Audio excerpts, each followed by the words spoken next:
छोटे पर्दे पर धूम मचाने वाली फेमस एक्ट्रेस रूपाली गांगुली की पॉलिटिक्स में एंट्री हो गई है। उन्होंने बीजेपी ज्वाइन कर ली, राजनीति की शुरुआत की। रूपाली के साथ ही फिल्म डायरेक्टर अमेय जोशी ने भी बीजेपी का दामन थाम लिया। मैंने कई मराठी फिल्में डायरेक्ट की हैं। बीजेपी हेडक्वार्टर में रूपाली ने तीसरे चरण के लोकसभा चुनाव से पहले बीजेपी की सदस्यता ली।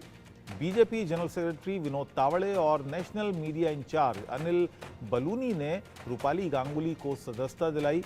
एक्ट्रेस ने इस मौके पर कहा कि मैंने जब इस विकास के महायज्ञ को देखा तो मुझे एहसास हुआ कि मुझे भी इसमें हिस्सा लेना चाहिए।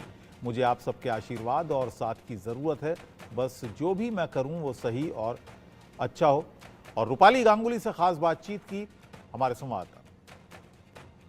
अनुपमा की एक्ट्रेस रूपाली गांगुली बीजेपी में शामिल हो चुकी हैं। हमारे साथ हैं रूपाली जी। इंडिया न्यूज न्यूज एक्स में आपका स्वागत है। धन्यवाद। रूपाली जी, हमने देखा साहिब से लेकर के अब तक सीरियल आपने किया, महिलाओं में आपका बहुत ज्यादा क्रेज है। आखिरकार जो अभिनेत्री का रोल रहा और अब राजनेत्री का रोल होने वाला है, कैसे देखती हैं?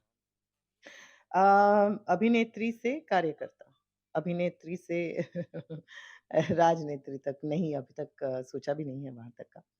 बस मैं कह रही हूँ बार-बार, बस मुझे मोदी जी की सेना का हिस्सा होना था और उनकी सेना है बीजेपी। तो मेरे लिए सौभाग्य की बात है कि उन्होंने मुझे इस लायक समझा कि मैं इसे इसमें शामिल हो सकूँ। और इतने सुंदर तरीके से तावड़े सर ने, अनिल बेलोनी जी ने, संजय मयूख जी ने और श्री नड्डा जी ने मुझे इसमें मेरा स्वागत किया कि सच में दिल खुश हो गया और अ, सोचकर बहुत अच्छा लग रहा है, गर्व महसूस हो रहा है कि मैं मोदी जी के परिवार का हिस्सा हूँ। क्योंकि मोदी जी ने नारी शक्ति के लिए जो काम किया है, चाहे वो एक्ट की बात हो, आरक्षण की बात हो, तमाम चीजें। इसके अलावा बीजेपी में आपको क्या अच्छा लग रहा है कि सबका साथ, सबका विकास? बीजेपी में क्या नहीं है अच्छा लगने के लिए? चाहे वो देश का विकास हो, चाहे वो महिलाओं का विकास हो, चाहे वो इतनी सारी पॉलिसीज़ हों जो सिर्फ़ अभी के लिए नहीं, वो 2047 तक की पॉलिसीज़ तैयार है, एक ब्लूप्रिंट तैयार है मोदी जी का। तो क्यों ना हर भारतीय उसमें अपना योगदान दे। तो कुछ लोग जैसे मैं थी, आई वाज़ पैसिवली पार्टिसिपेटिंग, तो मैंने सोचा क्यों ना अब समय आ गया है कि अब एक्टिवली पार्टिसिपेट किया जाए। बीजेपी से क्या उम्मीद है?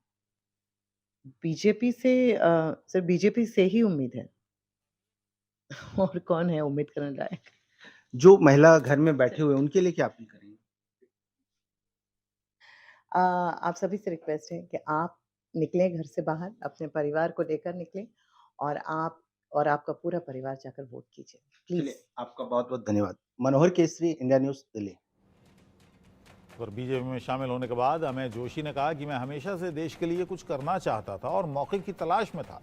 मैंने दिल से लगा कि मुझे प्रधानमंत्री मोदी की सेना का एक छोटा सदस्य बनना चाहिए। देश के लिए करना चाहिए, ये मेरे मन में पहले से था। मैं इसे मौके की तलाश में था। तो आज पूरी दुनिया जो जो विश्व विज्ञाता बन गए, विश्व के आत्मीयता बन गए, वो है मिस्टर नरेंद्र जी मोदी जी। तो उनके सेना का एक छोटा सा सैनिक बन जाओ, ये मुझे मन से लगा, दिल से लगा।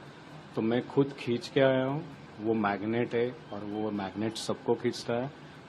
मेरे लिए सम्मान की बात है कि मैं बीजेपी का एक छोटा सा घटक बन गया और मैं पूरी कोशिश करूंगा कि मैं देश के लिए कुछ तो छोटा बहुत मेरे तरफ से करूंगा।